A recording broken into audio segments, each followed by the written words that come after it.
नमस्कार, आप देख रहे हैं वन उत्तर प्रदेश। मैं हूं आपके साथ हर्षदा जोशी। आइए नजर डाल लेते हैं इस वक्त की हेडलाइंस पर। लखनऊ में सीएम योगी आदित्यनाथ ने दी सौगात। विधानसभा गैलरी के सौंदर्यीकरण का किया लोकार्पण। विधानसभा का किया निरीक्षण। सदन को पेपरलेस करने की कवायद।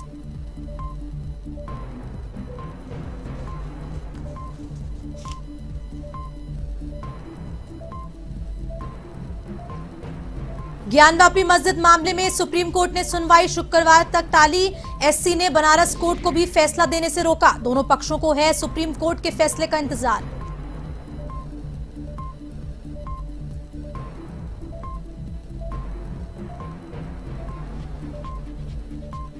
सपा मुखिया ने कार्यकर्ताओं से की मुलाकात। अखिलेश यादव ने भाजपा पर साधा निशाना। मुद्दों से भटकाने के लिए समाज को बांटने का लगाया आरोप।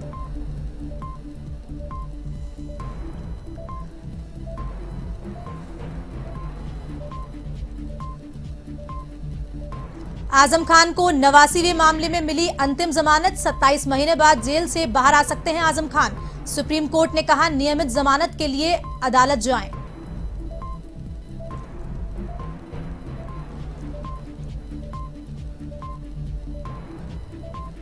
कानपुर देहात में भीषण सड़क हादसा। अकबरपुर में पौधों में पानी डाल रहे टैंकर से टकराई कार। हादसे में औरैया निवासी पिता पुत्र समेत 4 लोगों की मौत।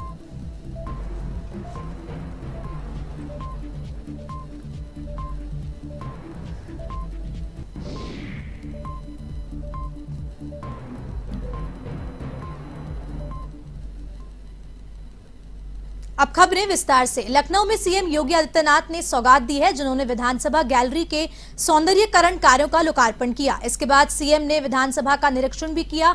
इस फोटो गैलरी सुंदरीकरण के उद्घाटन कार्यक्रम में डिप्टी सीएम केशव प्रसाद मौर्य, विधानसभा अध्यक्ष सतीश महाना और संसदीय कार्य मंत्री सुरेश खन्ना मौजूद रहे। गौरतलब है कि सदन का पेपरलेस करने की कवायद की जा रही है। इसी क्रम में सदन को मॉडर्न बनाया जा सके।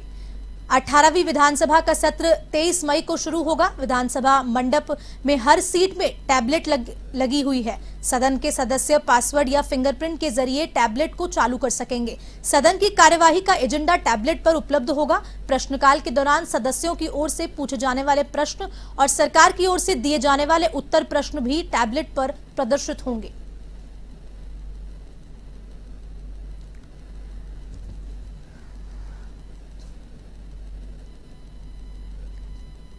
सुप्रीम कोर्ट में ज्ञानवापी केस में सुनवाई हुई। 5 मिनट तक हिंदू और मुस्लिम पक्ष की दलीलें सुनने के बाद कोर्ट ने कहा कि बनारस कोर्ट अभी इस मामले पर कोई फैसला न दे। सुनवाई के दौरान मुस्लिम पक्ष की ओर से कहा गया कि इस मामले में वाराणसी कोर्ट में रोज सुनवाई हो रही है और नए नए फैसले दिए जा रहे हैं। इस पर सुप्रीम कोर्ट ने कहा कि हम सख्त निर्देश जारी कर रहे हैं। सुप्रीम कोर्ट में शुक्रवार दोपहर 3 बजे फिर सुनवाई होगी। सुप्रीम कोर्ट में justice D Y Chandrachud, justice Suryakant और जस्टिस पीएस नरसिम्हा की बेंच में सुनवाई हुई। आपको बता दें, कोर्ट में हिंदू पक्ष ने कहा कि हमने अभी हलफनामा दाखिल नहीं किया है, इसलिए और वक्त दिया जाए, जिसके बाद कोर्ट की सुनवाई कल तक के लिए टल गई है। मुस्लिम पक्ष ने याचिका दाखिल कर प्लेसेस ऑफ वर्शिप 1991 एक्ट का दलील देते हुए सर्वे कार्य पर रोक लगाने की मांग की है।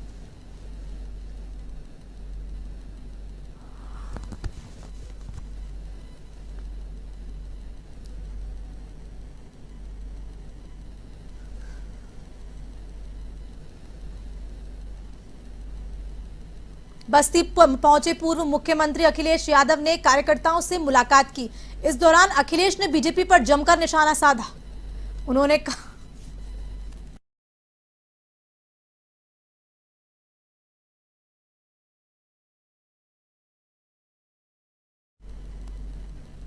पूर्व सीएम अखिलेश यादव ने कहा कि इस बात को समझना पड़ेगा कि जिस तरह से अंग्रेज डिवाइड एंड रूल करके राज करते हैं, उसी सिद्धांत को बीजेपी आगे बढ़ा रही है। समाज को कैसे बांटा जाए, समाज में कैसे नफरत हो, विपक्ष को एक दूसरे से दूर रहने के लिए बीजेपी लगातार काम कर रही है। जहां तक धार्मिक स्थलों का सवाल है, पहले से जो एक्ट बना है 1991 एक्ट की बीजेपी को परवाह नहीं है। जिस समय सुप्रीम कोर्ट में फैसला हुआ, उसमें जो बात रखी गई उसकी बीजेपी को परवाह नहीं। बीजेपी जानती है कि बुनियादी सवालों पर अगर चर्चा होगी तो बीजेपी का सफाया हो जाएगा।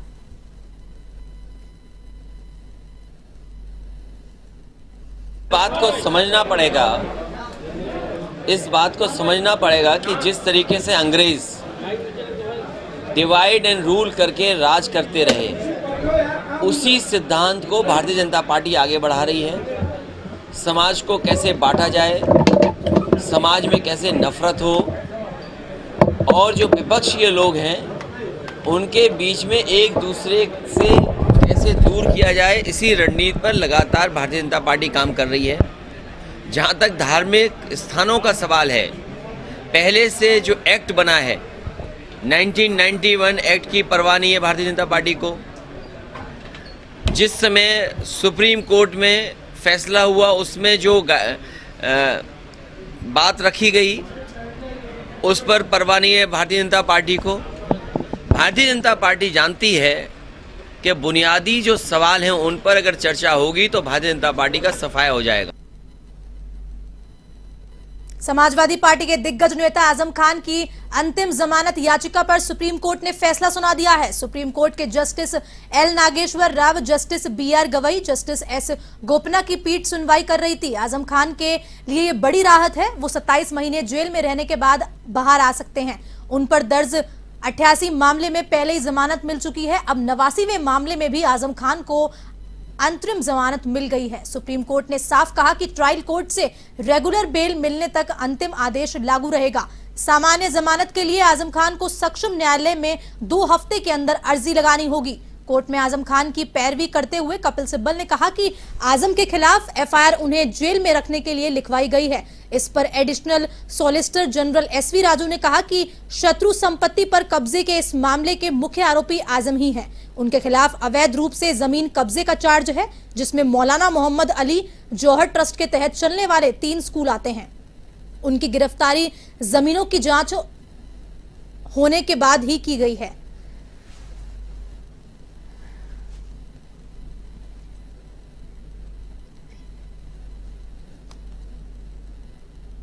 प्रदेश के मुखिया योगी आदित्यनाथ के निर्देश पर प्राधिकरण में लोक अदालत लगाई गई, जिसमें जनता की समस्याओं को सुनने के साथ निस्तारण भी किया गया।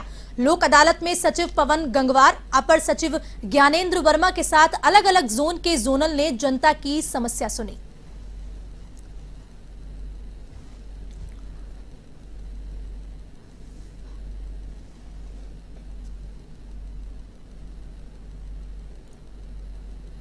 यूपी के जालौन से गैंगरेप का मामला सामने आया, जहां 3 लड़कों ने शादी का झांसा देकर गैंगरेप को अंजाम दिया और पीड़िता का अश्लील वीडियो सोशल मीडिया पर वायरल करने की धमकी दी। पीड़िता ने अपने प्रेमी और उसके 2 दोस्तों के खिलाफ रिपोर्ट दर्ज कराई है। वहीं एएसपी असीम चौधरी का कहना है कि लड़की चाहती है कि आरोपी लड़का उससे शादी करे।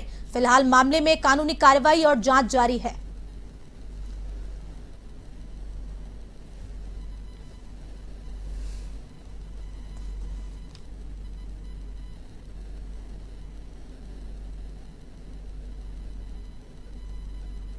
शादी का झांसा देकर 3 लड़कों ने किया।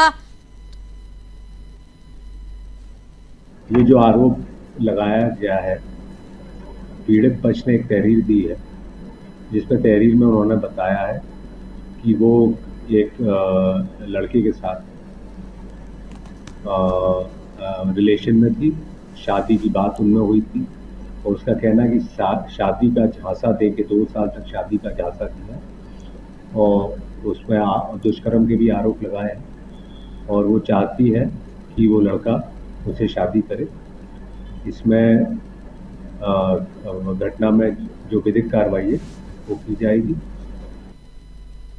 कानपुर देहात में भीषण सड़क हादसा हुआ। अकबरपुर में कानपुर इटावा हाईवे पर केटीएल के पास डिवाइडर पर लगे पौधों में पानी डाल रहे टैंकर से तेज रफ्तार कार टकरा गई।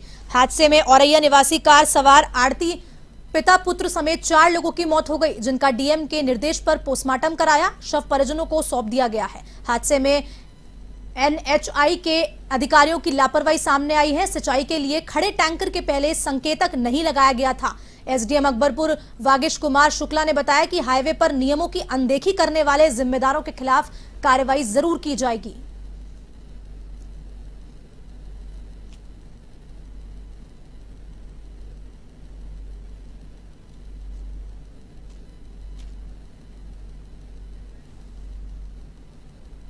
खबर बस्ती से है, जहां हरैया पुलिस ने भब्बान रोड से 3 शातिर लुटेरों को अरेस्ट किया है और लुटेरों से अवैध असलहा, कारतूस और 2 बाइक बरामद की है।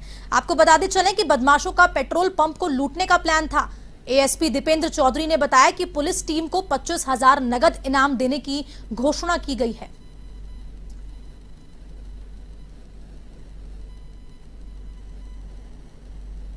तो हरैया बबनान रोड पर अशोक सिंह के पेट्रोल पंप से करीब 100 मीटर आगे इनको 3 लड़के खड़े मिले और जिनके मुंह बंधे हुए थे, वहाँ 2 बाइकें भी खड़ी हुई थी। तो शक होने पर इन लोगों ने उन लड़कों को जब बुलाया और पकड़ने की कोशिश की तो उन लोगों ने इनके ऊपर जानलेवा फायर किया, लेकिन ये लोग बाल बाल बचे और उसके बाद उनको घेर कर दौड़ा करके सारे अभियुक्तों को वहाँ पकड़ा गया। जब उन अभियुक्तों से पूछताछ की गई तो उन लोगों ने अपना नाम प्रतीक सिंह, कुलदीप सिंह और निखिल गिरी बताया। उन लोगों ने बताया कि इनका जो गैंग सरगना है उसका नाम आशीष मिश्रा है। खबर यूपी के कानपुर देहात से है, जहां दौलतपुर घाट पर 2 खनन पट्टे चल रहे हैं। खनन माफिया नदी के बीच धारा को रोककर पोपलैंड मशीन से खनन करने में लगे हुए हैं। इस मामले में महिला एवं बाल विकास कल्याण की राज्य मंत्री प्रतिभा शुक्ला ने खनन अधिकारी और प्रशासन पर खनन माफियाओं पर मिलीभगत का आरोप लगाया, जिसकी शिकायत उन्होंने सीएम योगी आदित्यनाथ से कर जिम्मेदारों पर कार्रवाई कराने की बात कही। अवैध खनन बहुत तेजी से किया जा रहा है, जिसमें अजय यादव जो यहाँ के खनन अधिकारी और प्रशासन की मिलीभगत से ये कार्य हो रहा है। साथ ही साथ जमुना पट्टी में बालू का इतना ज्यादा खनन हो रहा है कि नदी का बहाव ही चेंज हो गया है, जो कि पूर्णतया से हम ये कहेंगे कि ये गलत है। दौलतपुर इतना ज्यादा खनन कर दिया गया है और इसकी जानकारी मुझे मुख्यमंत्री तक पहुँचानी है, क्योंकि इस तरह से ये बिल्कुल गलत है और मुख्यमंत्री तक बात पहुंचाकर इसके खिलाफ कार्रवाई कराएं। लखीमपुर खीरी में आई तेज आंधी ने सब उथल पुथल कर दिया। आंधी से उखड़कर गिरे पेड़ के नीचे दबने से केंद्रीय गृह मंत्री राज्य मंत्री के भतीजे अचिन मिश्रा की दर्दनाक मौत हो गई। आपको बता दें कि कल शाम क्षेत्र में तेज हवाएं चलना शुरू हुई, जिसके चलते लोगों को भीषण गर्मी से निजात तो मिली, लेकिन हवाएं धीरे धीरे तेज आंधी में तब्दील हो गई। लगभग आधे घंटे चली आंधी में देखते ही देखते निघासन इलाके में कई जगह पेड़ उखड़कर गिर गए, जिसमें चलते आवागमन बाधित रहा। इसी दौरान तेज आंधी में घास फूस के बने कई आशियाने उजड़ गए।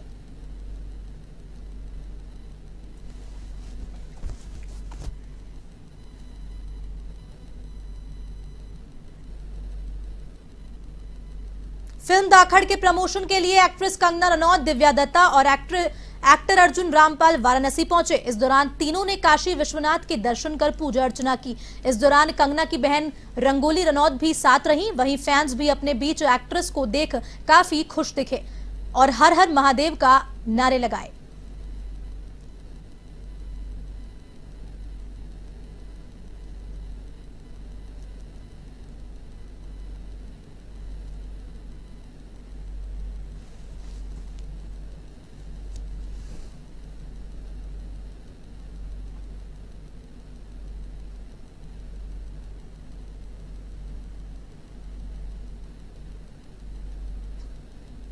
खबर बस्ती से है, जहां आगरा रोड पर युवा नेता जितेंद्र झा ने पक्षियों के लिए परिंदा लगाने का कार्यक्रम रखा और परिंदों में दाना पानी डालकर शुभारंभ किया।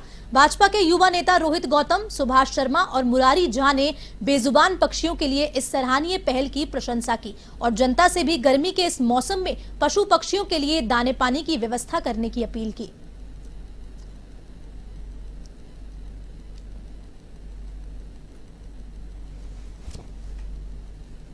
फिलहाल के लिए इस बुलेटिन में इतना ही। आप देश और दुनिया की तमाम खबरों के लिए देखते रहिए A1 TV। नमस्कार।